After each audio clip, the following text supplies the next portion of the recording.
Welcome to the Draft Deeper podcast. This is your host, Nathan Grubel. Joining me, as always, is my producer, Kevin Black.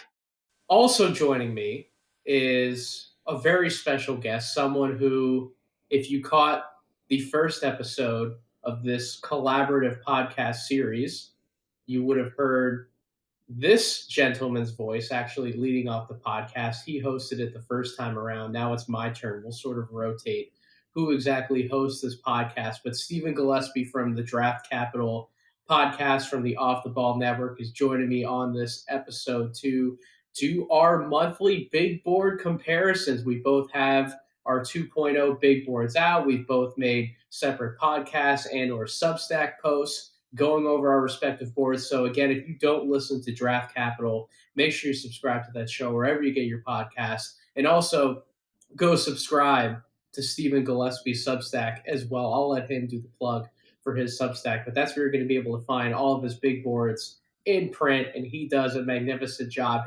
His board has far more prospects on it than my board does at this point. I've only gone up to 30. I believe by the time we get around to 3.0, I'll extend that out to 45. And then hopefully around tournament time, we'll be at a full 60 prospects. And you know the drill. This is Draft Deeper. Eventually, we'll go out to about 90 to 100 guys. But I don't want to bore everyone with my Tier 6, Tier 7 thoughts quite yet. And matter of fact, I'm not even that far in the evaluation process yet. But Steven does one hell of a job. I'm thrilled that he's joining me. How you doing, brother? Oh man, Nathan, just first off, thank you so much for having me on the show. I tell you all the time, I'm a fan of you first, and like the fact that you want to talk, basketball with me, I'm humbled by that. And thank you so much for that awesome introduction. I don't think I've ever been brought on a show in that strong of a manner before, brother. So thank you again. Don't give me like the Chad Ford introduction. I'm not deserving of that kind of praise. I'm just a man on the internet. So if I reach that level, then I will happily take a counter intro like that. But not quite yet, my friend. But I'm happy to have you on as always. You and I have great chemistry as co-hosts, so I'm excited to do this show. We're gonna run it similar to how we did last time. So Steven kind of made an outline for us, and he asked specific questions about prospects that maybe each of us were at a different point on our boards on. We didn't sit here and run through all 30 prospects on our respective top 30s. I think there's definitely a better way to do this, and I like the outline approach that we took last time. I like the approach that I'm taking this time as well. So I picked out 6 guys that I have here that I'm a little higher on, or Steven's a little higher on. So I'm really excited to run through some of these names. Steven, without further ado, let's not waste any time. You ready to hop in? Yes, sir, man. Let's do it. I'm ready to go.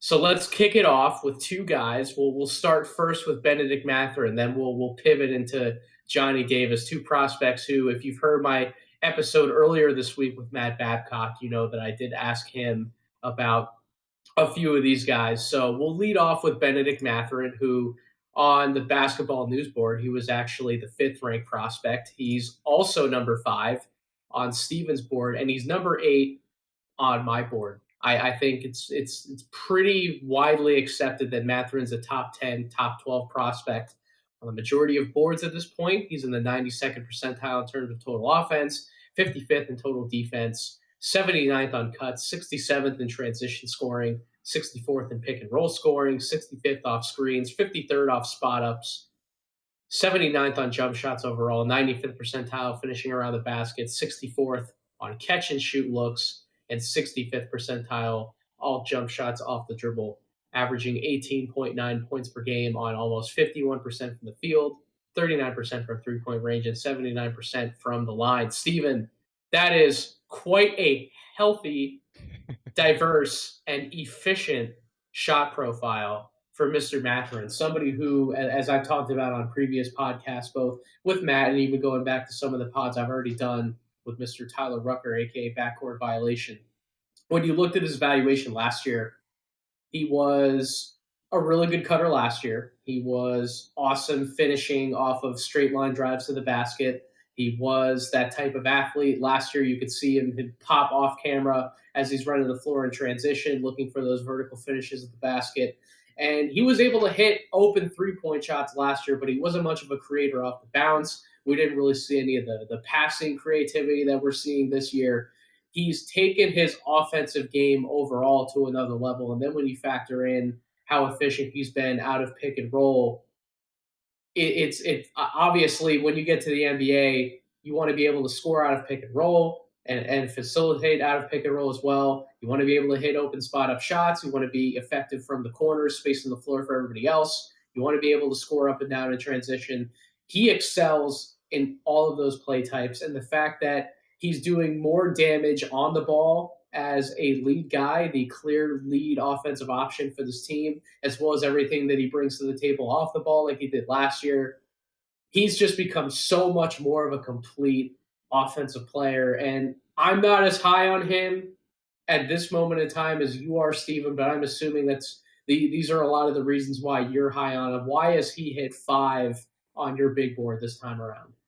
Well, I want to first start off by saying, Nathan, that I think that, and not you, right, but I think that he's kind of fading a little bit on how people are evaluating him because he has had the, not have the benefit of playing recently, right? His last game was on, the 3rd of this month. So that's about a week and a half of him not playing. Meanwhile, you have guys like Johnny Davis setting the world on fire and looking like a legit superstar. More to come on him later, right? But Matherin playing this season for Arizona, one of the things that I had questions on was his shot creation for himself and others. And look, his assist percentage isn't very high. He's only got an 11 assist percentage, but he's not really asked to be a creator for others. But I have been pleasantly surprised with the opportunities in the moments where he has had a chance to share the ball. He's actually looked very well doing that.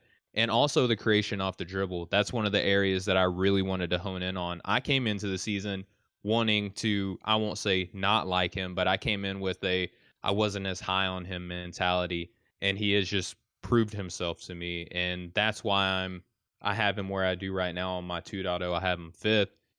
He's proved himself to me. He looks very, very comfortable off the ball this season with the rock in his hand.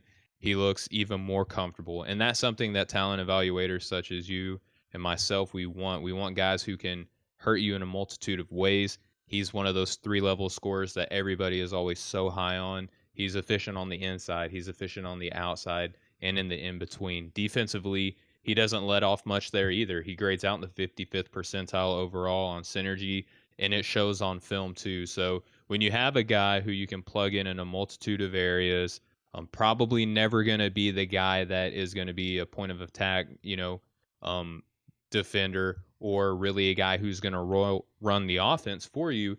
He's very versatile, very complimentary, and that always translates well to the NBA. And in our recent mock draft that we did over at Off the Ball Network for Draft Capital, I drafted him 4th overall, and I think that that's where the draft is going to be fun this year because depending on who is there, I had Orlando. I took him 4th overall. Now, if you look at the composition of their roster, right, they have 2 young centers in Mo Bamba and Wendell Carter. They have a guy who can give you really good minutes in Wagner at the 4, and then they have 2 guards in Cole Anthony and Jalen Suggs who you still want to let those guys develop. You don't want to take developmental time away from them. Benedict Matherin plugs in very nicely in a system like that where he can complement those guys well. He doesn't have to be the creator on that team because they have guys that can do that already at the 1, 2, even the 4 with Wagner. But if you wanted to give him minutes being an initiator of sorts against second units, I believe that he can develop his way into a position like that. I'm really high on Matherin right now. Obviously, I'll give the disclaimer that things can change as the season progresses, and there's guys knocking on his door for me right now. But I think he's done enough, in the first couple months of the season to be in a top 5.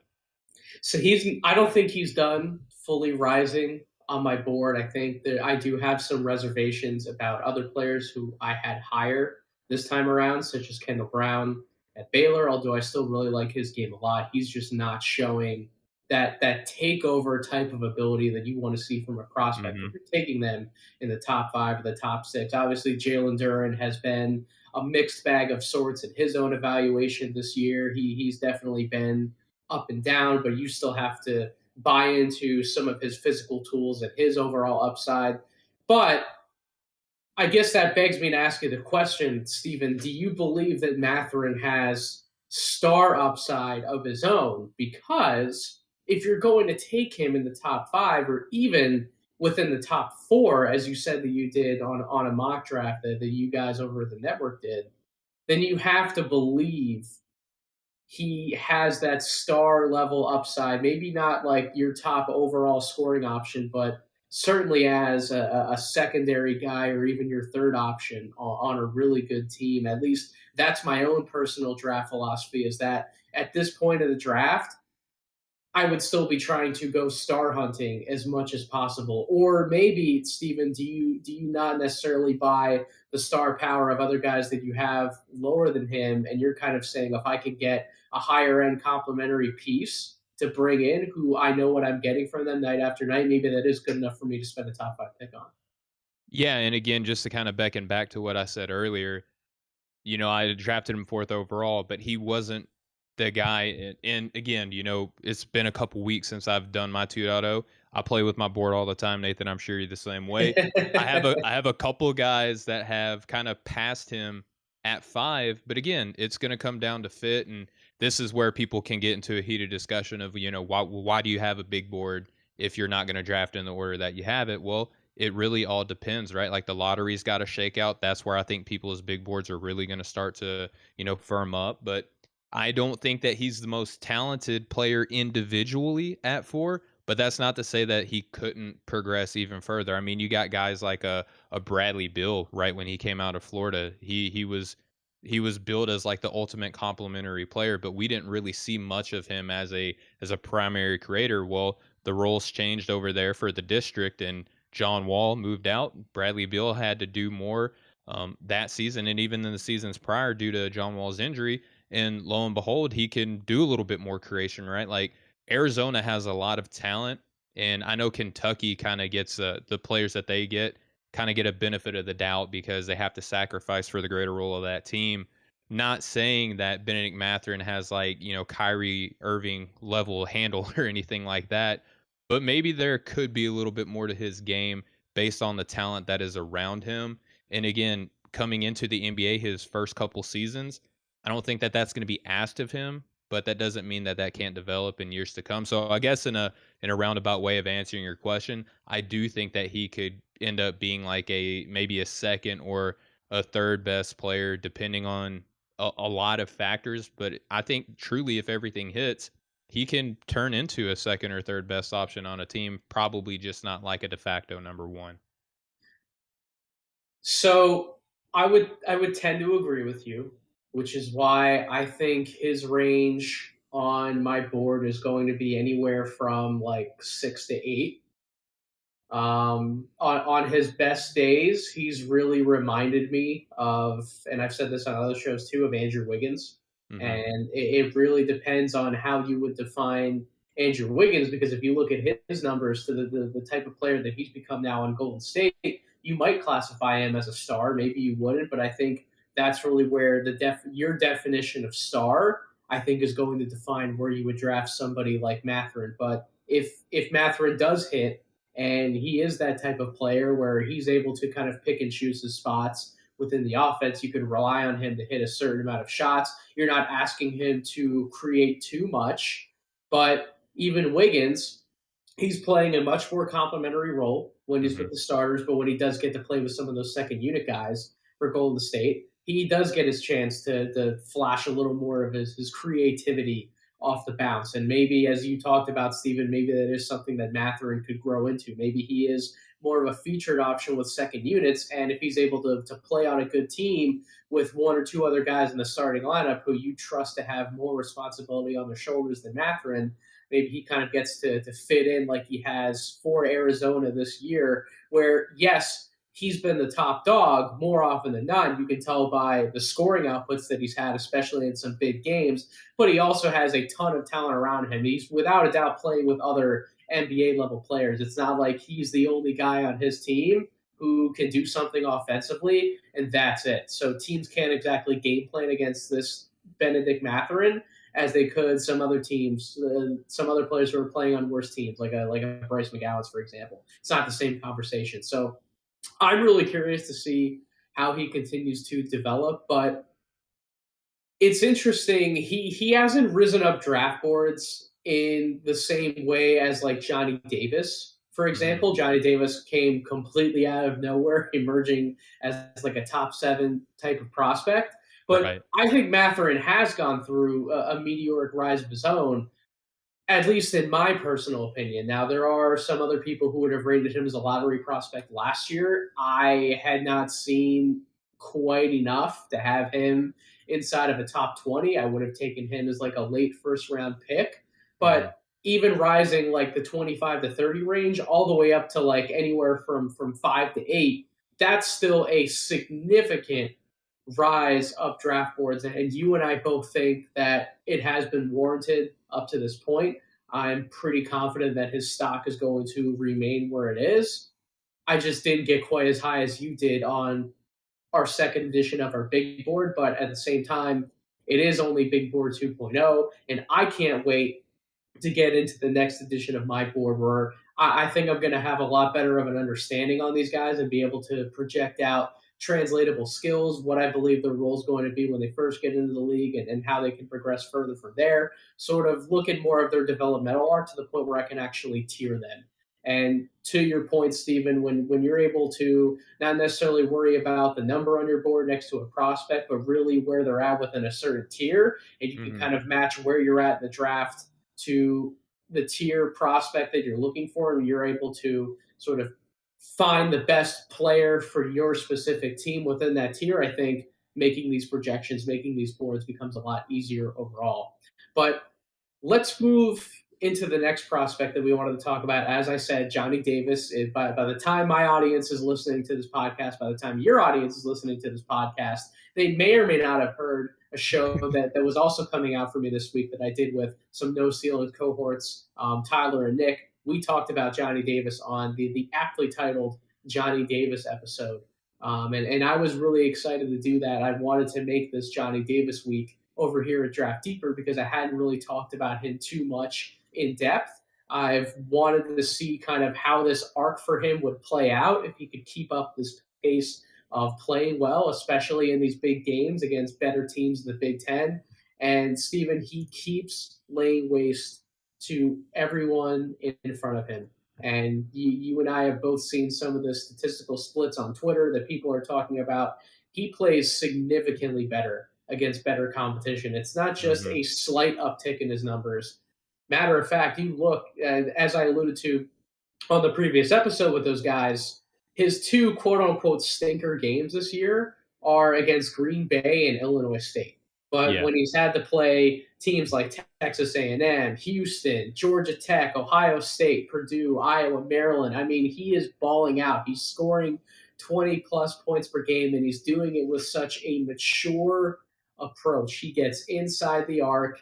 He takes his angles offensively. He picks and chooses his spots very well. He rises up. He utilizes his mid-range craft. He can get to the basket. He's not the highest level of finisher once he gets to the basket, but I think some of that's going to improve as he continues to get older in the NBA. And then he kind of uses his threat of what he's able to do off the bounce, how he operates out of pick and roll. He uses that to set up his outside attack. He's one of these guards. It seems like we're always focused on these guards nowadays who operate outside in. He's unique in that he operates inside out, and I think it's a very mature approach to how he crafts his offensive game, and it's something that is very unique. You don't see it as much anymore, and I think it's going to serve him really well in the NBA. This is somebody who has drastically, as I said before, risen up my board. You have him at number 11 when you did this, and again, you did mention that your board's constantly changing, it's constantly fluctuating. I All the ranked him at time. 7. I said that if I had to redo the board today, he would probably be at that number 5 spot, legitimately challenging Jaden Ivey as the best guard in the draft. And I pitched it to the guys. I said, similar to what I wrote on the Substack this week, my column Morning Dunk for No Ceilings. I said, why is this guy not only challenging Jaden Ivey to be the best guard in the draft, but why is he not challenging that top 3, that upper echelon of prospects that everybody's kind of dubbed as the the golden children of this draft, the Paolo Banchero, the Jabari Smith, and the Chet Holmgren, because Johnny Davis has been that damn good. I think Mhm. he's going to continue to be that good, and he has that quality to him, Stephen. I'll be curious to get your take on this, as I was able to ask the other guys last night. He has that quality to his game where everybody on his team, regardless of how good they are offensively, regardless of how they're performing, they can get an immediate confidence boost because they can look over and they can point to Johnny and they say, "We have a chance to win this game because we have that guy.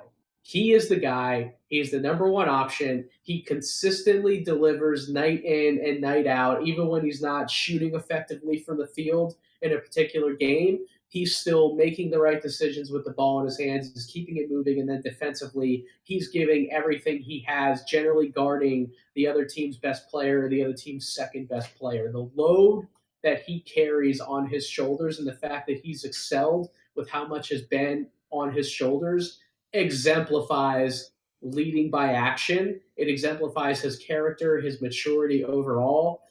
It just doesn't seem like there's another player in this draft class who has those qualities to me. They're qualities that matter if I'm choosing very high in the draft. It's the biggest reason why I had Cole Anthony number one in 2020 over some other very talented prospects in that class who, up to this point, have outclassed them, although Cole's slowly starting to close the gap. But guys Mhm. like LaMelo Ball and Anthony Edwards, as tremendously talented as they are, I didn't know if they exuded the same qualities of leadership that somebody like Cole Anthony did. And he, albeit, or the Orlando Magic aren't winning a lot of games, but you can just tell the culture is completely different in that locker room and that environment when he's playing games and he's on the floor. And I see a lot of the same stuff from Johnny Davis, and you read some of these pieces that have come out, especially some of these journalists are starting to write and tell more of Johnny's story and then how he's gotten to this point.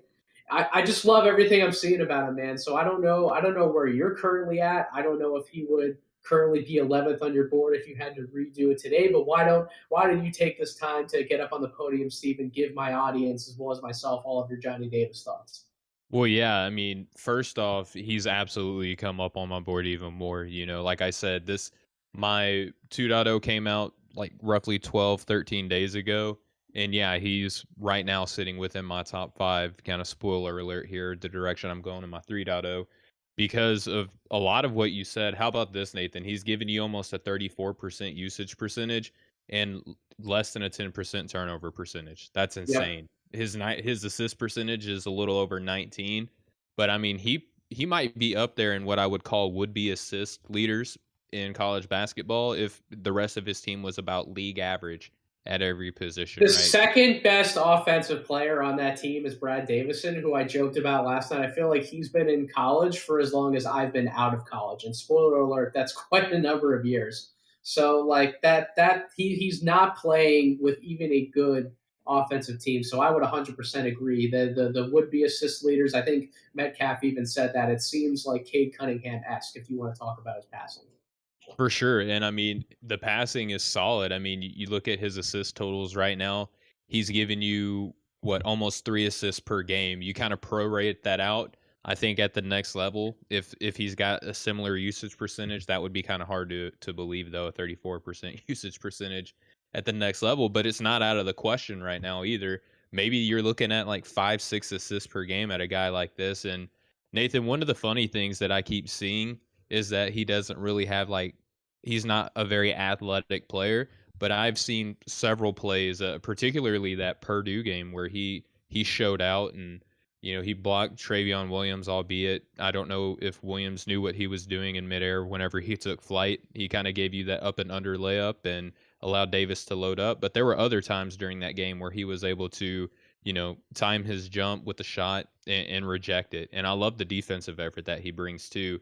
His offense is so pretty to watch. I mean, a lot of people are comparing him to Devin Booker. He gives me Brandon Roy vibes. I mean, because he'll back a player down. He's not really the tallest guard out there, but I mean, at about 6'5", he's not the shortest either. He has that functional, physical dimensions to his game where he feels comfortable putting his back to the basket and backing up a smaller guard. He can take, kind of bigger, slower forwards off of the dribble. I remember one play against Purdue where he, being a right-handed player, took the ball to his left, came off of a screen, went right at Zach Edey, stopped on a dime, pulled up, and just nailed the shot while other defenders were kind of hedging towards him as well. He was completely unfazed and nailed the shot. And that play kind of cemented, like, okay, this dude has a lot of stuff to his game, to kind of put it at a very elementary level of explaining how I view him. But I mean, 22 points per game on almost 18 attempts. He rebounds extremely well, even offensively. I'm a big fan of him, man. I mean, again, defensively per synergy, overall, his defensive percentile grades out in the 74th percentage. That's outstanding. And what he's able to do on the Go Yeah, ahead. how many? I was just going to say, how many guys that we're talking about in this upper tier have, as I said, that much responsibility on their shoulders, and they're still rating out in the 74th percentile in both total offense and total defense. It is absolutely remarkable what he's doing. Yeah, the next closest one that we're going to be talking about in terms of defensive percentile, the only one that grades out ahead of him is a guy that doesn't really give you much on the offensive end right now because he's so raw. But, another guard that we're going to be talking about later grades out similarly offensively, but defensively because of his height and his position, right? He's not expected to do that much. Meanwhile, Johnny Davis is giving this Wisconsin team everything on both ends of the ball. You can tell that he's a leader. That speaks volumes to me. I was a big Jalen Suggs guy last season. Johnny Davis has given me a lot of those vibes. I love guards with good intangibles and good leadership qualities. I was a big Tyrese Halliburton guy the season prior. He's kind of following that similar mold. He's climbing right up my boards. And Nathan, one of the things that you spoke to as far as, challenging for a top spot, I was actually talking to Tyler Rucker on Backcourt Violation. He was kind enough to let me on his show. And there's a couple prospects that I just feel like it's almost rude to start talking about the top three, and Jabari Smith, Paulo Banchero, and Chet Holmgren, about moving those guys down this early. It just seems rude. But I'm giving them kind of a 2 weeks notice, man, because like once 3.0 hits, preseason expectations are I'm severing and walking away from those. And what I see on the court is what I'm going to call away. And my top five might start looking drastically different with guys like Johnny Davis playing the way that he is. So the one number I didn't really touch on too much with the other guys was how he rates out in terms of isolation scoring. He's only in, I believe, it's the 24th percentile on isolations as well as on cuts, but particularly when we talk about isolation scoring, when he has somebody on an island and he's looking to score one on one. It's not quite the same right now at Wisconsin. This team does not space the court very well. They do No. not shoot the three very well. Matter of fact, I don't remember the specific percentage, but Nick actually gave great stats to how this team's handling the offensive side of the ball when Johnny Davis is off the floor, and the shooting percentages were putrid enough. They were even more putrid from 3 point range. So it's one thing that I keep coming back to, and I'm curious to get your comment on this, Stephen. When I'm going back and I'm watching some of these rookies or sophomores in the NBA, and I'm seeing such rapid development from them, Hmm. it's generally in their one-on-one creation ability, and them being able to hit shots that we weren't quite confident they would be able to hit once they got into the NBA, because it didn't always look as pretty at the college level. They looked a little slow. They weren't quite rising up as high. Things didn't look as easy for them. And I know this player's taller and he's bigger, but even for somebody like Franz Wagner last year in Michigan, we thought that maybe he would have some of that upside as a one-on-one shot creator. It just didn't look always pretty at Michigan, but Michigan was another team last year who they didn't have the best spacing. He Right. played in a lot of big games without his best floor spacer in Livers. Um, Now he gets to the NBA where Orlando's not even setting the world on fire from 3 point range as a collective unit, but playing with much more reliable shooters who defenders have to respect, especially in the corners. You see what Franz is able to do on a space floor, and it just looks completely different. And I'm sure if I went back to a number of different prospects that I've kind of had similar questions about in doing this pre-draft process, I would come to the same conclusion that it's amazing what happens with some of these guys when they get on an NBA court that is spaced so much better. I just think Johnny Davis is going to be able to thrive even more in those one-on-one situations, despite not being that top shelf athlete. He still has good positional size. He's strong. He's tough, and he has that crack. He just knows how to get to his spots regardless of what defenders do to him. And with even more space to operate in, I can absolutely see those one-on-one scoring numbers going up. What about you? Yeah, absolutely. I mean, you look at other players who have been in a similar situation. A lot of them have talent. I mean, another guy that we're going to talk about here in a little bit, if I can spoil him, Ty Washington. He has a guy who in Shibwe who can hit mid range shots at least coming off of a pick and roll. Johnny Davis really doesn't have that. I mean, he has a few guys who can hit, right? But no one who consistently can work a pick and roll for him. And because of that, Johnny Davis also leads the league, I think, in screens rejected because of how he has to kind of navigate around screens to create shots for himself and more effectively for others. He's the spacing aspect is everything to me when it comes to Johnny Davis. And even though the spacing isn't necessarily there, he's still shooting almost 50% on his 2-point attempts, and he shoots 13 of those a game. That's insane. A lot of them are post up. A lot of them are navigating around the screen and stopping on a dime and rising up against somebody. He, even though that the spacing isn't ideal, he knows how to navigate in a very congested ecosystem and capitalize on those situations. It's so much fun to watch. And even though he's not the most explosive athlete, he has wiggle to his game. He can elevate very well on his jump shot. And again, back to the defense, he knows how to, he gives it everything on that end too, and he's still giving you a 34% usage percentage on offense. That's everything to me. And I can't say enough good things about Johnny Davis and how much I value him as a prospect already right now. And again, moving forward, I might start looking at moving him into my top 3 because his game is undeniable. Now, the only thing that I think that you touched on with Franz Wagner that Davis doesn't have is that unique height perspective, right? Like another guy in Yep. our class that we're going to talk about, Harrison Ingram. How many times do we see guys like even a Josh Giddey from last draft cycle, right? Didn't really light the NBL on fire, but we see that his height gives him unique perspectives and a height of eye that where he can come away with passes and be a little bit more risky like what we're seeing with him doing in Oklahoma City. Davis doesn't have like that unique next level height. At 6'5", he's going to be surrounded like built players at his position or even taller at the next level. So that's one thing to just to kind of be in consideration of as well, I guess, when you're looking at his ultimate high end outcome. No, and that's kind of what we talked about on the previous podcast when we focused on Davis as well, is that he doesn't have the unique physical gifts that some of these other guys have in the top 3, but at the same time, he has a game that is absolutely tailor made to step into the NBA and score points. The most important point about winning a basketball game is putting the Correct. ball in the bucket. He does that at such a high level.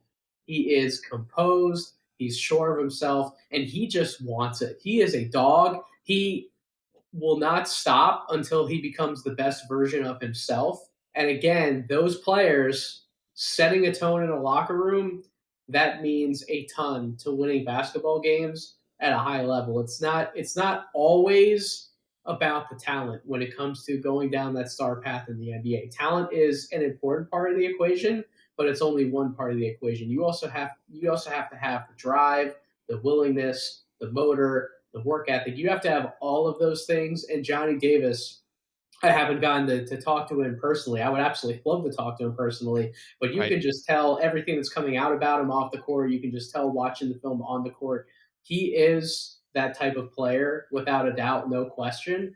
And I agree with you. He's going to look to move up even more for me because that's the type of player that I tend to gravitate towards when I'm evaluating for the draft. I like to factor in any of those intangible qualities as often as I can, and I will not stop talking about things like that on this podcast because they do 100% matter. So I'm glad that you and I are both on the Johnny Davis bandwagon. I didn't even realize this, Steve, when I was making a little bit of an outline for the show is that we're kind of doing this your turn, my turn type of segment here, and that you're trying to sell me on a guy, I'm trying to sell you on a guy maybe a little bit. We both kind of sold each other on Johnny Davis.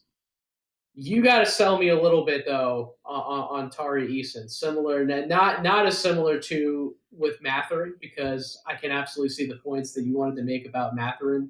Um, Tari Eason though, being within your lottery, Yeah. I haven't gotten there. I don't know if I'm going to get there. I have him at 19 right now. You actually have him at 13 on your 2.0 board. I don't know how much that would necessarily fluctuate today. Listen, he is for what he is. He is an efficient player on both sides of the ball. He is a steal and a block machine, Yep. as Chuck talked about on a podcast that I did with him. I wanted to have Chuck on because whenever I have questions about a guy, he's one of those talented individuals who I love to have on a podcast and actually just talk it out. I don't just want to hit him up in the DMs. I want to talk it out Hmm. over a podcast, and I want to do a little bit of the same with you. My reservations with taking someone like Tari definitively in the lottery. And again, maybe depending on the performances of some other prospects in this class, maybe when we talk about projections and actually tiering out these players, maybe he would technically rise a little bit higher for me. I don't know if I'm going to get there though, because when you look to take a player like Tari in the lottery, someone who is physically gifted, who is strong, who looks to utilize his size and his strength whenever he possibly can to win a matchup, but if that's generally the majority of what he's known for, we've seen those types of players flame out a little bit in the NBA. When I watch Tari offensively, it seems like he's hitting a high percentage of his shots inside the arc, but he's also pretty much doing his damage in transition when he's completely open at the basket in transition to be able to finish, or he's finishing at the basket over players that are clearly smaller than him or are not as athletic than him. When he goes up against players with similar size and athletic tools, or even better than his, he struggles. And sometimes he even struggles mightily. And he's not a skilled finisher around the basket. I think he has decent touch. Hmm. And Chuck even pointed out as well, him being a 79% foul shooter, that definitely is a sign of touch that he has it. But he doesn't seem like a very skilled offensive player to me from a finishing or a shooting perspective. We know from the numbers he struggles to hit jumpers from the perimeter. But at the same time, he is a very smart player. You Yep. can tell he has a high basketball IQ. He's a very underrated passer in this class. He's in the 99th percentile in terms of pick and rolls, including passes. That's absolutely awesome. He is a timely cutter to the basket. He makes things happen with or without the basketball in his hands. And then when you factor in how disruptive he is defensively, I had a comparison for him on my podcast with Chuck that he gave me a lot of James Johnson type of vibes, and I ran through a lot of the numbers in comparison to where they were, both sophomores, both 6'8" forwards coming into the draft. They were very, very, very similar from a numbers perspective. And if that's the type of player that Tari can be in the league for 10 plus years, that's going to sell him inside the top 20 for me, because in James Johnson's respective draft class, at a different time, different year, but he was drafted 16th overall. So if we're talking about taking Tari Eason in a similar range, that's really how you're getting me on board, because he has an apt comparison in some interesting ways. He even differs a little bit from that comparison, but it's such an apt one that inside the top 20, I can get behind it. I just don't know if I'm drafting a player within the lottery who I have legitimate offensive questions about. You clearly feel differently. Maybe you aren't as concerned about some of the things I brought up, Stephen. Why should I buy potentially moving Tari Eason into the lottery? Give me the Corey Tulliver sell me this pen segment on Tari Eason. Well, I'll do my best. Corey is far better at it than I am, right? That's why he's on the Draft Tag Pod. I did listen to your episode with Chuck, and much like you, I respect everything that that man says. He has a very beautiful way of explaining what he's seeing on the floor. I'm not as articulate, but I'll do my best here. So, Tari Eason first jumped out to me simply due to his strength. And we know at the position that he's probably going to play, somewhere between a four, maybe a small ball five at spurts, and some of these bigger lineups, if he's in a system where like Cleveland, for example, is toting, 3 7-footers, I don't think it's out of the question that we might see Tari Eason maybe play out on the perimeter a little bit. I think that the strength helps him out a lot, especially at the next level defensively. He's about 6'8". He's listed at about 216. He might be a little bit bigger than that. If not, that's a very strong, sturdy, sound 216. I think that defensively, in a system where he's not going to ask to be in what your guy Tyler Metcalf likes to call a feast or famine style defense, which I believe is what LSU is implementing down there, because he and his teammate Alex Fudge, they're just greyhounds on that end. They love to jump passing lanes, and I think that that's kind of the focal point on the defensive side of the ball. They want to turn defense into offense as quickly They as they they can. do take smart gambles though, and that was one of the points that Chuck did make on my podcast was that Tari does gamble a lot, but they're Mhm. generally smart plays. He doesn't take any risky gambles like Zion Williamson, for example, was, in my opinion, one of the better defensive playmakers in his draft class because of what he did in college. But there were plenty of times where he also took a lot of boneheaded gambles on Yep. top of the ones that he should have taken. You don't see those boneheaded gambles from Tari. So to his credit, he does pick and choose his spots really well playing those passing lanes. And he has an innate ability to, I don't know who I'm supposed to give credit for this terminology, but I heard it somewhere and I love it. The mugging steals. He is so good at that. I mean, anytime that an offensive player wants to attack the basket, they need to have one eye on Tari Eason, because he will rip it right out of their hands. And usually that turns into an easy two. That's a very important skill to have at the next level, Nathan, in my opinion. When you couple that strength with the IQ defensively that he has, and you know that whenever he does come away with the play like that, it's going to result in an easy bucket. You touched on his playmaking ability. It's vastly underrated in my opinion. And LSU, they run the floor very well, and he's usually the guy that's leading the charge on that end. He's very adept at changing his body and using his body to kind of shield the defender away from him, to where if he's not dunking it, which is a lot of the time, right? He can finish with finesse, usually with his right hand. I have seen a couple plays where he is capable of coming off of his left, but he's so strong that he can kind of get away with whatever he wants right now at this level. I do understand the reservations that anybody has with him offensively.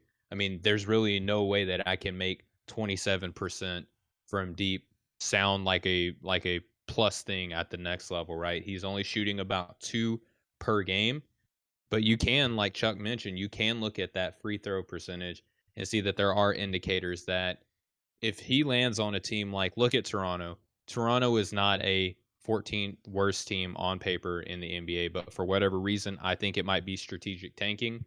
They are falling in position where they can land a top 12, top 10 pick.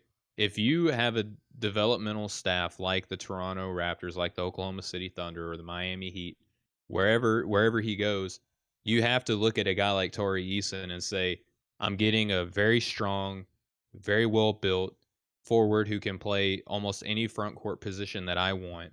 He can pass, he runs well, he has good body positioning. If you're telling me that the only thing that I need to do for a Tari Eason is to fix his shot, which there are indicators that you can, sign me up for that undertaking. Because if you have Tari Eason's defense, playmaking, intelligence, and strength, and you add a shot, just a functional league average shot, that's a dangerous player to have. That's why I'm high on him. And I do believe that at the next level, he is also a very tough worker from all reports and everything that I've read. He's a guy that you want on your team. And he does all this coming off the bench, by the way. So, I mean, that speaks volumes to me, at least of his character, where as a sophomore transfer coming in from Cincinnati, that, he could come into LSU and humble himself enough to play make off the bench the way that he is. Coming into the next level, I don't doubt his work ethic. I don't doubt his character.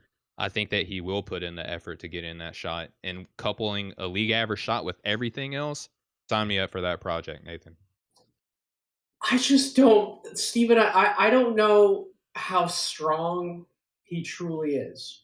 And what I mean by that is that You perfectly described and outlined his defensive approach and his technique Mm, and how he plays on that end of the floor, but it's almost always when he's making his best plays, it's against guys who are clearly smaller than him. It's against twos and it's against ones and it's against some threes. And it leads me to think that his best position in the NBA may very well be as a three and a perimeter oriented defender who's causing chaos, switching 1 through 3. Maybe he's sliding up a little bit to the 4 based on the matchup.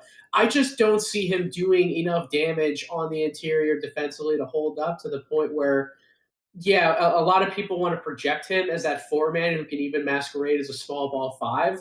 hmm Everything that I've seen on the film, I haven't seen enough examples of that on the film that I've watched to get me there to point him as that type of player. And maybe I do just need to go back and watch more. I mean, I've watched like 5 or 6 LSU games up to this point. My Yeah. girlfriend jokes with me. She's like, "Is all you watch LSU basketball now?" And I'm like, "Yeah, babe, because I kind of have to. Like, this is like Tari Eason and Alex Fudge, who we'll talk about at the tail end of this podcast, like they took draft Twitter by storm, and it's like I scroll down my timeline, and it's like every other post is something about Tari Eason. So yeah, I I'm kind of s- have to watch this guy. I'm sorry for my contributions to that, but I can't help it. Like Nathan, I'll be completely honest with you, man. Like if I'm scouting another player, I look to see if they play LSU, so I can also scout Tarice and Alex Fudge as well. I love watching their film, and again, I don't disagree with you on your concerns. Like on the defensive end, his position at the 4, that's just kind of like I think like the cookie cutter way to look at him. But when I had CJ Marchesani on the latest episode of Draft Capital, and he pointed out, that as a 4, you're kind of the sin eater on your team. And shout out to PD Webb for I believe that he was the one that the innovator of that mantra for the 4 being a sin eater. I mean, it really just depends on the team and the fit. But I think that with everything else that he does, Nathan, and again, he's 13th now. I'm not saying that he can't slide out. It's just looking really unlikely for me.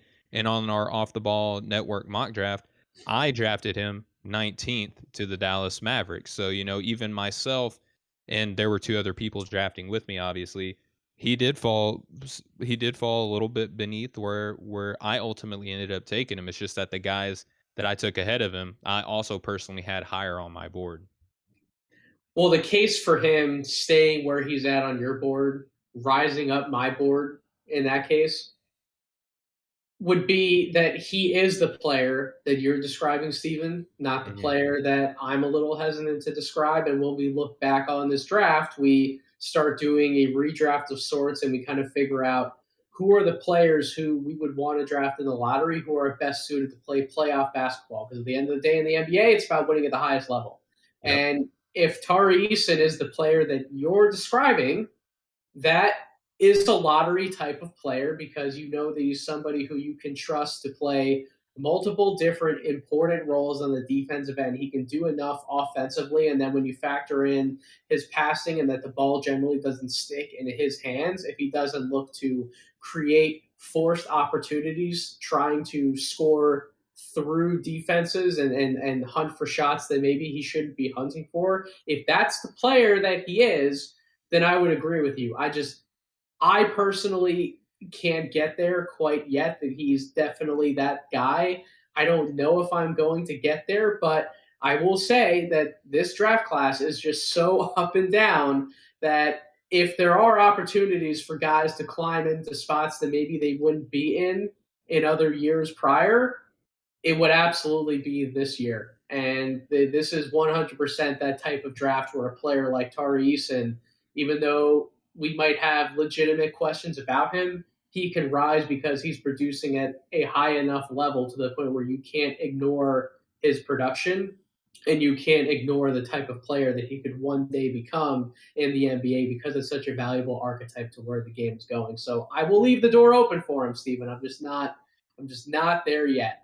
That's fair, Um, and I'll leave the door open for other people as well. And kind of like you kind of fallen out of love with a few of these guys, right? Not that you're shutting the door on them being able to come back up, But there have been a significant number of players who I previously had ranked on my board, and on my 1.0, I was like, "Who's Tari Eason?" And then in 2.0, I have him square in the middle or at the tail end of the lottery. It's really trying to ride the wave of this draft class, I think is the best way that I can put it. And I don't see a whole heck of a lot of players that I trust wholeheartedly above a Tori Eason. Well, I will say that I know he dropped a little bit on your board from where he was at previously, but your boy Harrison Ingram, I'll tell Hmm. you what, Steven, I watched that game yesterday, Oh and boy. I'm going to watch him again against Washington State. He did some things in that game where all of a sudden you start to evaluate some of these players from a playoff lens, and Hmm. you start to piece together maybe he's not the sexiest prospect, but at the same time he seems like a trustworthy prospect who plays a position of need during playoff basketball in the NBA. If you give him a few years of developmental time, you wonder maybe am I factoring him in far low because I have him in like the late first round on my board. You have him mid first round. Maybe he does really need to climb for me, and he's somebody who I'm going to enjoy going back and reevaluating. But you had to Another one of sell. those players where Ingram is not really necessarily playing on the best, constructed roster or schematically fit team to help feature him, and he's still rising above. Absolutely, and you had to sell me on Tari a little bit. I guess I technically have to sell you on Ty Ty Washington I don't because think you gotta sell me as hard as what I initially thought you were gonna need to prior to the previous couple games, but yes, was significantly lower on Tai than you were. why don't you talk to me about why you were significantly lower? You had him at 21 on your 2.0 board. I have him at 12. Yeah, so I think why I was lower on him, I don't know, man. To me, it just feels lazy, but there is so much validity to it. And lazy might be too harsh of a term, but it's almost like dismissive of what you're seeing on the court when you just say, oh, well, he plays at Kentucky, so he has all these other unique skills that he's just not able to see. I am firmly of the mindset that where I have to see at least maybe 60 to 70% of what this player is in your eyes for me to agree with you, right? Especially playing with Kentucky and playing next to Severe Williams just wasn't doing it for me, right? But now Ty has got the keys to this team, and he is looking exponentially better as the primary playmaker. And even in the his last big game where he set the club's record for assists, it didn't even feel like he was hogging the ball or it was the Ty Washington show. Like it felt like everybody else was shining along with him. And oh, by the way, like he was still able to get his shot. So when you can couple, he's a little bit bigger than another guard that I'm high on in a Kennedy Chandler. So he's got, average positional size. He's slippery. He can score. He can pass. The defense isn't terrible. It's not like anything to write home about, but he's not a net negative on that side of the ball. Seeing him as a primary playmaker, it answered a lot of the questions that I had on him and a lot of the doubts. And once you start answering my questions, it starts becoming undeniable to me. So Ty Ty Washington, you wanted to talk about his scoring and how you're definitely buying into the type of shots that he's hitting. What shots isn't he hitting, Steven? By the numbers. He's in the 75th percentile in terms of total offense, 79th on spot ups, 74th on handoffs, 64th scoring out of pick and rolls, the ball handler in half court sets, 91st and 77th percentile when you factor in pick and rolls and isolations, including passes. Yep. 82nd percentile on jumpers, 89th on runners. That was one of the shots that we definitely highlighted before the season coming in. He had the best runner out of any of these quote unquote point guards in this draft class. 85th around the basket, 90th on catch and shoot shots, 70th all jump shots off the dribble. He is flashing as complete of a scoring repertoire for a guard efficiently Hmm. as anyone else in this draft class, shooting almost 50% from the field, 40% for 3 point range, 76% from the line, 56.7 true shooting percentage is pretty damn good for a 6'3" guard. I'll Um, say. he, he does have longer arms to give him credit. I don't know exactly what his plus wingspan is, but I'm sure it's going to be enticing once some of those measurements come out as we get closer to the draft. he has separated himself for me. It's not necessarily because of anything flashy he does with his passing, because he's not a flashy passer. He's not a flashy playmaker. He doesn't have the quickest first step. He's not going to be hitting guys at these ungodly passing angles, but he's a good passer. He can make all of the right reads. He can make the simple drop off passes, the pocket passes. He's even shown a little bit of creativity in terms of some of those hitter heads or some of those whips to the corner. He doesn't do anything like he's not the Taron Armstrong type of passer, for example, who's going to be whipping it around his back at some odd godly angle where he's not even facing the player, right? Like he's Right. not going to be doing anything stupid crazy, but he can do the simple things, which at the end of the day, if he is one of these quote unquote more combo guards, as Sam Vecini alluded to a little bit when he commented on one of my tweets about Ty Ty, where Ty Ty had the 17 assist game, but just because he had that 17 assist, 2 turnover game, that doesn't mean he's going to be a de facto point guard at the next level in the most traditional sense of the word point guard. Maybe he's a combo playing next to a bigger initiator on the perimeter, but even so, he can handle passing responsibilities, and he's become such a crafty scorer with the ball in his hands to the point where he does enough things good enough on a certain level that I'm slotting him as the best quote unquote point guard prospect in this draft class. I did not have him there before Hmm. the season. I had my question marks about him because of some of that some of that lack of elite athleticism that you were talking about, Steven. He's not the quickest guy on the floor. He's not the highest leaper out of any of these guys. The matter of fact, the best athlete from that position overall, I think, is JD Davison. Maybe Kennedy Chandler's a hair quicker than him Tyrese overall. Hunter But might be in that conversation too. Tyrese Hunter is in that. Oh, well, I think Tyrese Hunter is a 2023 guy. But if you think he's going to declare for 2022, then he's 100% in that conversation as a speedster on the court, nonetheless.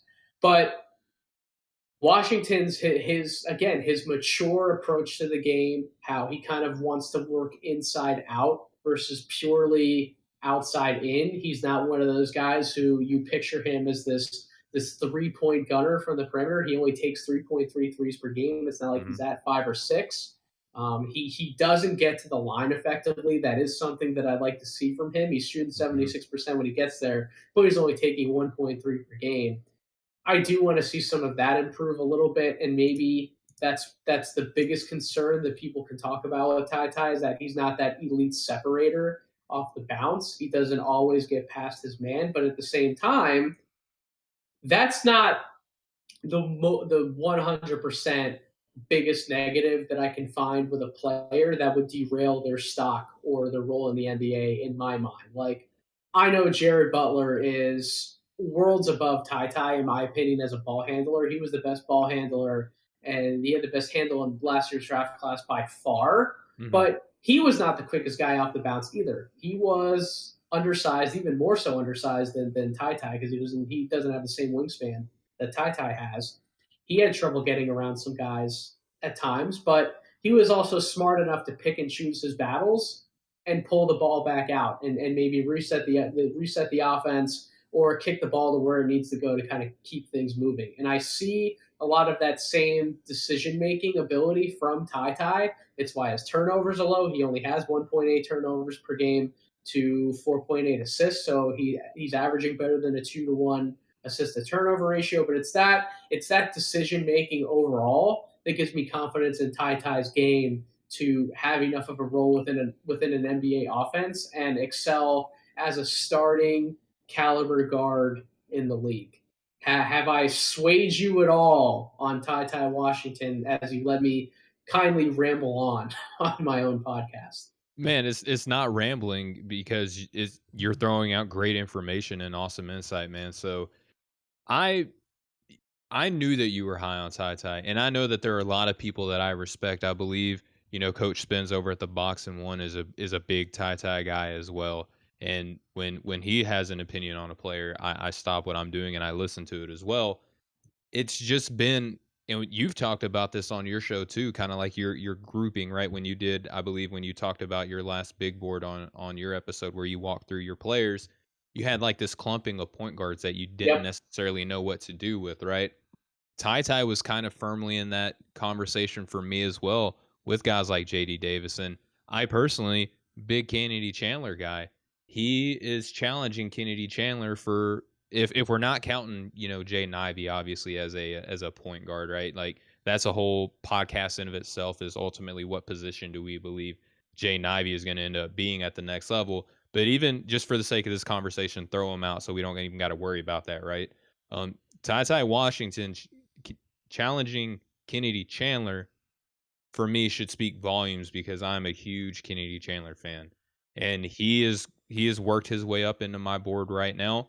I'm still trying to work out whether or not I would prefer him over a Harrison Ingram, because of the height that Harrison gives you, the potential to be more versatile.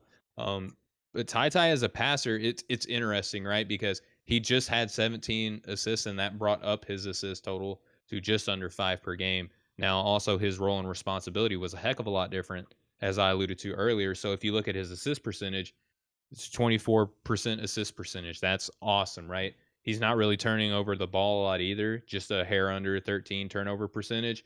His usage rate is pretty high as well, even though that he's not necessarily the de facto point guard for most of the season. Ty has worked his way up, Nathan. I'm starting to believe in him. He's one of these guys that I'm leaving the door open for to maybe even jump over a guy like Atari Eason, because of how valuable a guard creator, especially even a combo guard, right? Like that used to be kind of like a nasty word, like a slight and insult, where you're not tall enough to be a two, but you don't really feel the proper role and responsibility of a one. I think Ty fits in that mold perfectly, and he's rising, man. I'm a believer. The one thing that just doesn't help him is that he doesn't do anything on the court that makes your jaw drop. That Right. that's not necessarily his style of the game, and then not having those incredible highlight plays like somebody like a Kennedy Chandler can all of a sudden just go from point A to point B. He's there in a split second, and he's doing something crazy with the ball, and maybe that's one of those highlights that you see on social media that makes you go, okay, maybe I have this guy a little too low on my board. Or Or you see JD in Jay, Davison. yeah, you see that dunk from the other night where he just completely pounds the rim, and you go, okay, maybe I have JD Davison too low on my board. Ty doesn't give you any of that flair, but I didn't even mention the defense. I didn't mention the defense at least. On top of all the shot making that he gives you, on top of the good passing that he gives you from that position on the floor, he also defends his own position pretty dang well. Yeah. And a lot of that is the length that he has. He also has, I wouldn't say amazing footwork on the defensive end, but he has good footwork. He sticks with his man. He's competitive. He doesn't back down, even when he's switched on to maybe like a 2 or a 3. Even when he has to hold his own in the post, he's strong enough, and he positions himself well enough to be able to handle somebody bigger than him on the defensive end as well. So it's just him being solid to good to potentially even being on his way to being great in a few areas when it comes to some of the pull-up shot making, and especially his floater game. Yep. That's why I have him where I do. But it's absolutely apt to question him, Steven. I don't blame you for questioning his stock and where you're putting him, because yeah, you broke it down perfectly. I have questions about I have questions about all these point guards. Correct. And it's really to me picking out who do I feel has starter level upside in the NBA, and who do I feel is better suited to be long term backups in the NBA. So we'll see how much of that changes over time. But let's hit quickly on these last two guys that we have picked out here. So Max Christie, you had him at 29 on Hmm. your board. I did not have him as part of my top 30. He was one of those guys that has definitely taken a massive fall for me. I'm hoping he starts working his way back up. But he was one of those guys, Steven, similar to a lot of the qualms that people had about Caleb Houston. Christie is somebody who's billed as a perimeter shooter. He's billed as a movement shooter. He's not necessarily too creative with the ball in his hands, although he has had some nice passing flashes, especially in recent games where he's gotten more opportunity. He's played better out of pick and roll. He has an interesting runner off the bounce when he can get to it.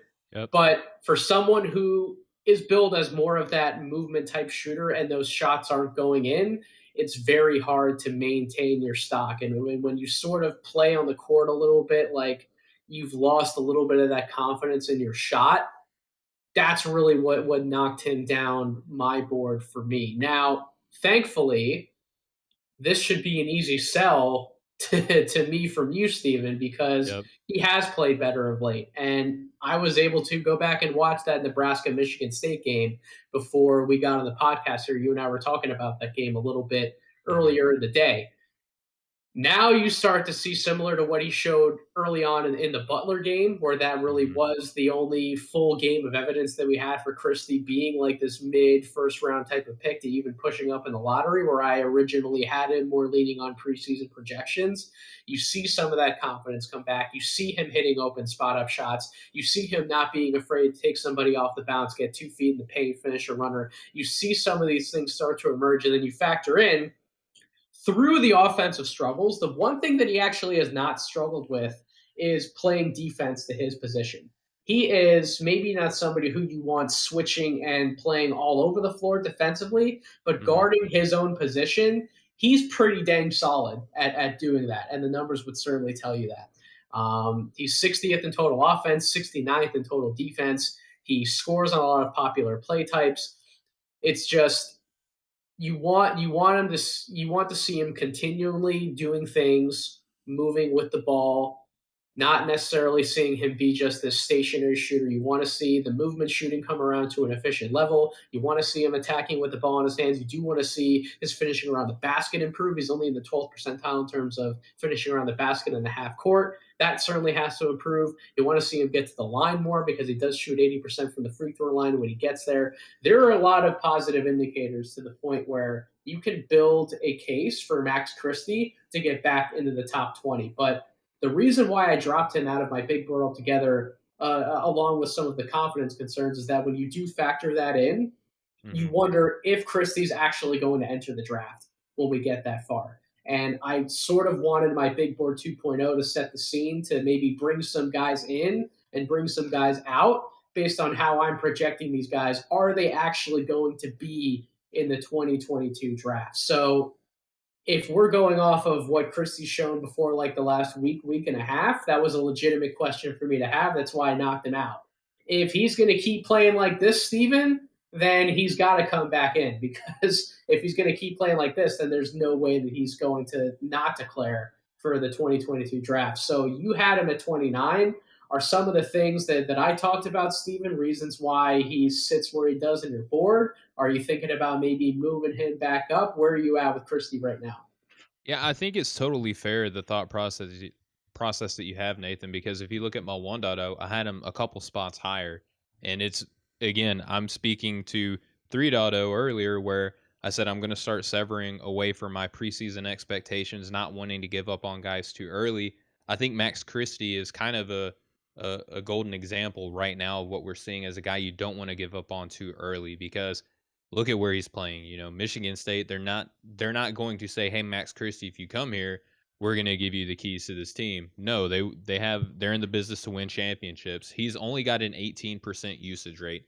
That's not very high. I mean, of all the guys that we're playing, or excuse me, that we were talked about earlier that are playing, Alex Fudge, I think, is probably the only guy that might challenge him for the lowest usage percentage among both of these guys, right? So even though he's billed as like this can't miss shooting prospect freshman, he's not necessarily being featured. So that's really difficult. We have a number of, you talked about Caleb Houston earlier.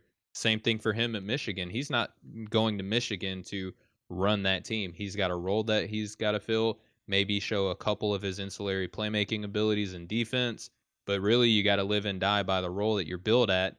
Max Christie was built as a shooter. It's hard to look good when you're built at that position and your shot's not falling. Even now that he's playing better, he's only averaging about 35% from deep on 4 attempts per game. That's not necessarily the sexiest percentage, but again, you look at his free throw percentage, his indicators there, what he was billed to be coming into the preseason. Is why I don't necessarily give up on a guy like him right now. On his 2 point percentage, you know, on those floaters and stuff, you talked about that. Also, another indicator that he's got good touch. What really stands out to me about Max Christie is that he plays, even though his role isn't a lot, he plays in a very NBA ready role where he's going to be coming off of a lot of movement screens, taking a lot of shots off the move, whether that be from deep or the mid range. In that game against Nebraska that you spoke on earlier, Nathan, he was hitting from all different spots on the floor, from the top of the key, from the three, the short corner from a two, whether or not he had the ball in his hands, putting it on the court for a couple dribbles and pulling up, or just a catch and shoot. He was giving you a little bit of everything that you want from one of these like three level scores. And you talked about him defensively. He profiles as a pretty solid point of attack defender, which is a very useful skill for a guard who's only about 6'5". So he can play the ball. He can play off of the ball, but defensively he can kind of help out your point guard with the defensive responsibility. So I don't think that it's going to be too hard to sell you at being 29 in the first round in this draft class. I think that he does make a case that he should go a little bit higher based off of the development arc that he looks to have. Let's say that maybe some of the outside numbers continue to tick up. Maybe he gets to that, I don't know, the 37, 38% 3 point range on a little bit better volume as he's continuing to gain more confidence in his role within the offense and he's taking more shots. But along with that, let's also say the finishing numbers don't improve and Hmm. he's not able to as easily get inside the paint or get to the basket reliably and he's not able to finish reliably when he gets there. If that part of his game doesn't change, then would you agree that there's likely a ceiling that maybe not saying that he has a cap on his ceiling as a player overall once he gets into the NBA, but do you think that would definitely set a certain cap on his ceiling as to how high he could be drafted and where he could ultimately end up on draft night? Well, yeah, no doubt. Whenever you have a limitation to your game, you can't help but have at least a little bit of a ceiling to where you are in relation to other players, right? Ultimately, he could end up just being a standout 3 point shooter, and there's a very good role for you in the NBA for that. I mean, a lot of players make a lot of money just from being a lights out shooter, even though they can't do anything once they step inside the restricted area, right? You can still draw fouls. You can still get to the free throw line just being a shooter. And he can come off of, little pin down screens and hook around on the elbow and give you some inside action as well. With a player like him, with a shooter like him, a guy who can run for days, there's it his limitation for his role on offense is only to that of the head coach. I think though that as a finisher, he's not really the strongest athlete either. He's not really the most, he doesn't have the highest vertical jump or anything like that either, so that limits him there as well. But as a shooter, there's always going to be a role for that. But to answer your question, if you can't finish on the inside, there's other guys in this draft class who can. So yeah, I think it's fair to put at least a cap on him in that aspect. So the last guy that we're going to talk about, Alex Fudge, there are actual legitimate questions as to what he can handle on the offensive end. However, his defense, you were incredibly correct, you and a number of other people, Stephen, on draft Twitter, to point out this kid's defense and why we should be taking notice of him at LSU, despite all of the Tari Easton buzz. He rates out in the 81st percentile in terms of total defense. I'm going to geek out on you a little bit. I'm going to geek out Do on it. my audience. Some people may not understand this reference in the slightest.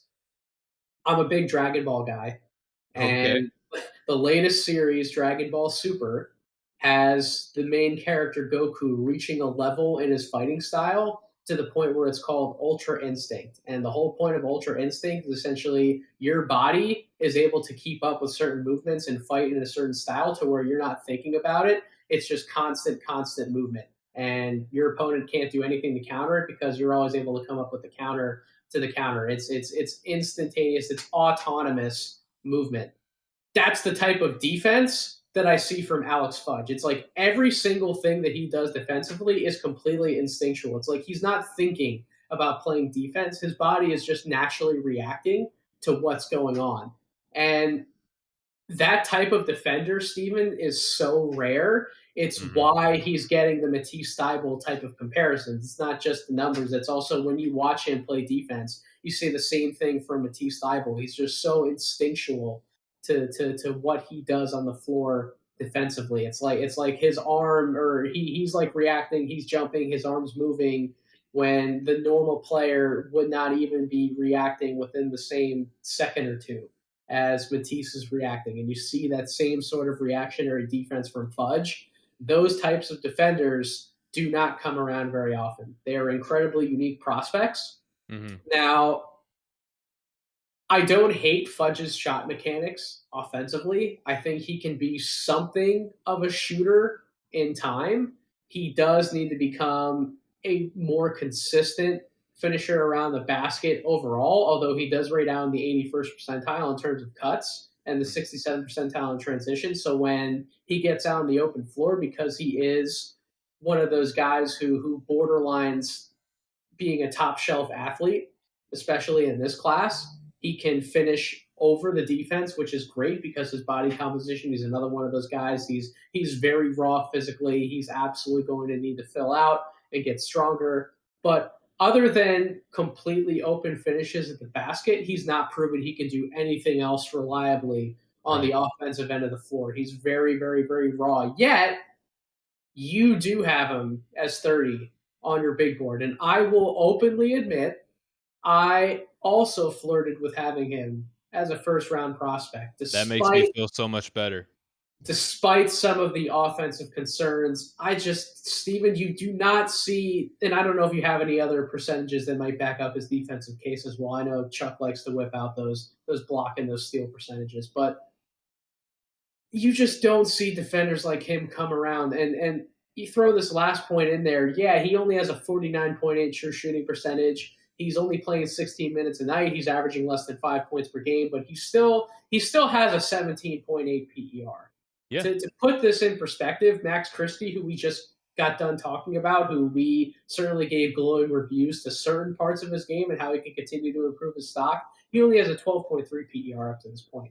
So the fact that Fudge still has a better than average player efficiency rating, despite him being this such a negative offensively, that speaks volumes to what he's been able to do on the defensive side of the ball. And just flipping on his tape, you just flip it on for 2 minutes and you can understand how special of a defender he could be one day in the NBA. So my question, I guess, to you with Fudge, Steven, is you have him at 30 right now.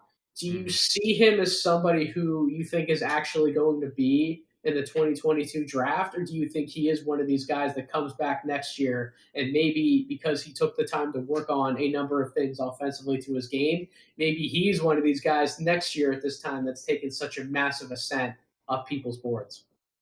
I think it's kind of too early to tell right now who are going to be your returning guy. Like there are some who are kind of more obvious, but Fudge, I think that he has a legitimate case to at least go to the combine, like get one of these early looks and see what the feedback is while he's there. And I think that he could be a combine monster. Just I think teams will fall in love with his measurables. You compared him to Matisse Thybulle.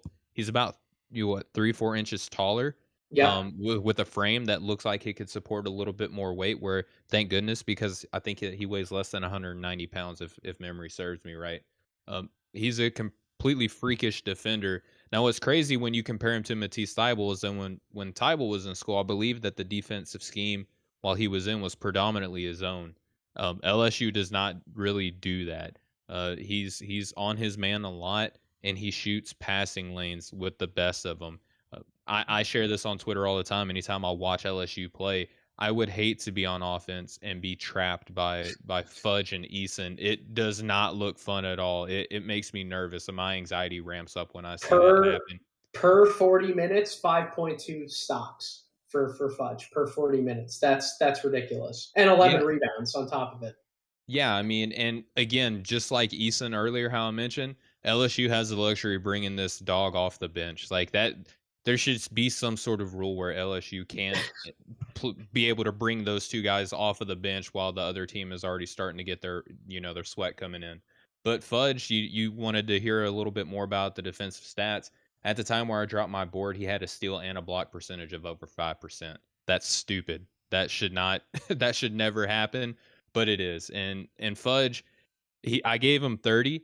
I don't think that I'm going to have him necessarily that high because there are other prospects coming up. I can even name drop a couple of them if you like, but who are given a little bit more of a push. But the fact that Fudge already is getting that sort of recognition and consideration is nuts. I came across liking Alex Fudge because I heard of Torrey Eason and I scouted him, and then I was listening to the broadcast and I was watching Fudge make plays, and they were like, "Yeah, this young man leads the SEC in disruptions on that side, tip passes and all that."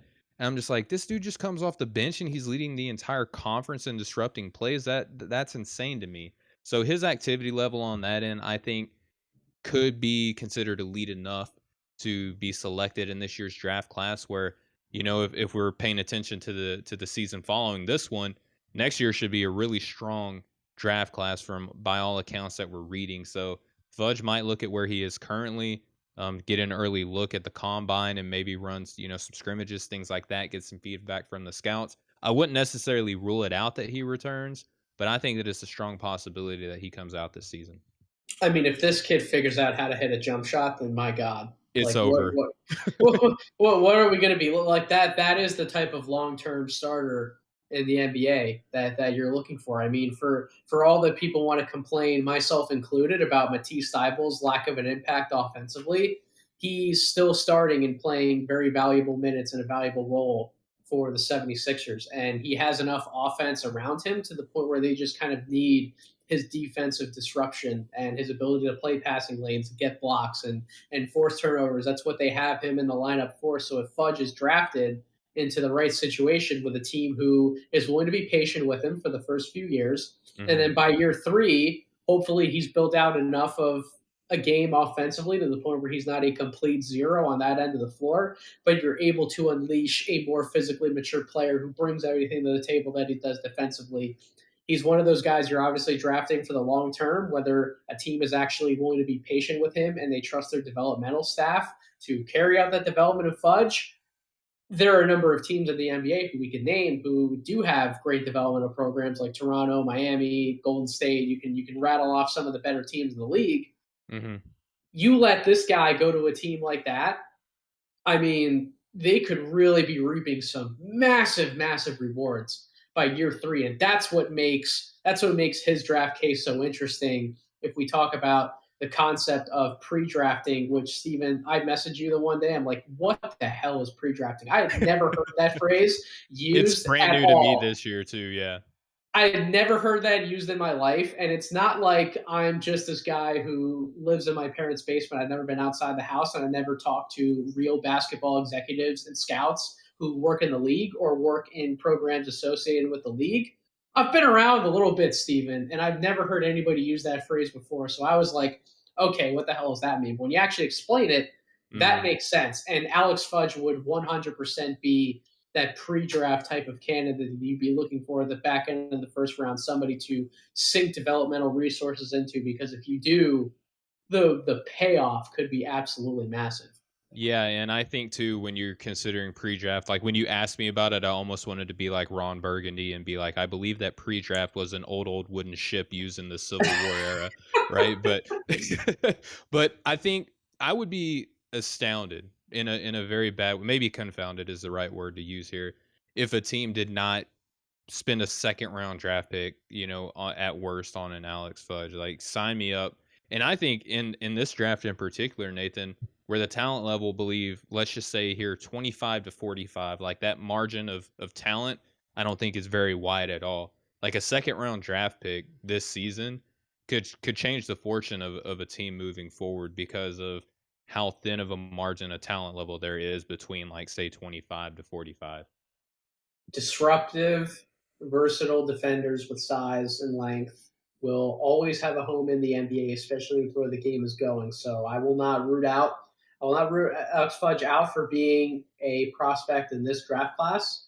If gun to my head, you had to make me put a top 45 together today, he may very well be inside that top 45. I think he is. If my point was correct earlier, and I'm living up to my word that I flirted with potentially making him a top 30 guy, he by default kind of has to be in my top 45. I think it just depends on if he actually declares when we get closer to that point, and if continuing to evaluate some of the other guys who I would have ahead of him right now. But he has one hell of an interesting case in this draft. Certainly would next year. But Stephen, That's going to do it for this episode of the podcast. Thank you so much for coming on the show, my friend. Again, for my audience out there, this is a dual run podcast. This will be on this podcast feed as well as the Draft Capital podcast feed. So make sure you are definitely subscribed to both shows. But Stephen, I'll give you the floor really quick. Plug everything that you're doing. Plug all your work, because everything that you're doing, I'm impressed more by the day with what you're doing. You're a little new to the game, but at the same Mhm. time, you're grinding and plugging away as hard as anybody else on Draft Twitter. And I can do nothing but give you the utmost amount of respect, considering you guys at Off the Ball Network were incredibly kind to me when I was first starting out the show a little over a year ago. So I have to reciprocate the love in turn. And I everything you're doing, man, you impress me more by the day. Well, man, that means a lot to me, and yeah, I'm pretty new to being like a draft specific analysis. I've had my own NBA centric podcast for the past couple seasons, and I really wanted to kind of sink my teeth into the draft because Off the Ball Network, we've added more and more talent, and I found a need in just year round draft analysis, and that's what I wanted to go for. I love a challenge, and guys like you, I consider, like big brothers in the draft community, guys who I look for advice and inspiration. I listen to you guys all the time, you and the rest of the team over at No Ceilings. You guys do tremendous work. And I just appreciate you guys giving me, just kind of welcome me with open arms. It means a lot. But, if you want to follow me, I'm most active on Twitter. You can follow me there at Stephen G Hoops. That's Stephen with the PH, the letter G, and then Hoops. You can follow Draft Capital on all social media platforms at Draft Capital NBA. We have a podcast and we have some pretty significant guests coming up already. Even though I'm young in the game, I'm getting a lot of you know prominent figures in the draft community wanting to come on the show, and that means a lot to me. So go look up Draft Capital anywhere that you get your podcast. I've undertaken a writing venture with a mutual friend of ours, Maxwell Baumbach, better known as Bomb Boards on Twitter, where we have a written segment called Pick and Roll, where we pick 5 prospects and then we roll with our analysis. We don't always agree, we don't always disagree.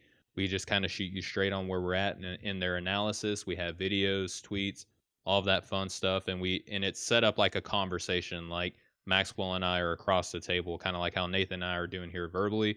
We do it in written form, and it's a lot of fun. And then if you want to check out any of my big boards, I'm going to be doing kind of written mock drafts as well. You can follow me at Stephen Gillespie. That's GILLASPIE.substack.com. And of course, I'm part of Off the Ball Network. You can go check out our Substack there too at offtheballnetwork.substack.com. And Nathan, again, thank you so much for having me on. Looking forward to having you on for 3.0 because I feel like that episode is going to be fire because you and I both we're shaking things up, stepping away from that preseason expectations. We're going to be rewarding productivity. And I think that that's going to be probably the best episode that we're going to have at the time of its release. I couldn't agree more, my friend. And a big thank you as well to everybody out there listening to this episode of the podcast. If you aren't subscribed to this show, please consider doing so. Not just consider doing so. Damn it, subscribe to the show. Do it. Do it. I pour my heart and soul into this draft content, and I can't thank everyone out there who has listened throughout the time that I've had this podcast enough for showing me the support. You can subscribe wherever you get your podcast, Apple Podcasts, Spotify, YouTube. You can follow me on Twitter at Draft Deeper for plenty more draft discourse. I'm sure I'm going to be throwing out some more tweets as we go through some of the other games this week. There's still some highlight games left on the schedule this week. And then stay tuned to everything we're doing at No Ceilings. If you aren't subscribe to the Substack, noceilings.substack.com. What the hell are you doing? We are giving you draft content every day, Monday through Friday. We're throwing something new at you. I'm giving you a column on Mondays. Corey Tulliba's giving you draft market stock updates on some Tuesdays, or he has a unique column that comes out on Tuesdays. We do sleeper deep dives. We do Friday screener film sessions. Like, what more could you want in terms of diversified Foreign relations too, right? With Rucker. Yeah, Rucker likes to pat himself on the back with those foreign relations comments. But yeah, we do so much work over at No Ceilings. We want to be able to share with as many people as possible. So make sure you subscribe to that newsletter. stay tuned. Next week, I'm not ready to make the announcements yet, but I have some massive guests in the pipelines for some shows next week. So definitely stay tuned to this podcast the rest of the month. You're going to love what's coming. But in the meantime, thank you all for listening. I hope you all have a wonderful rest of your week.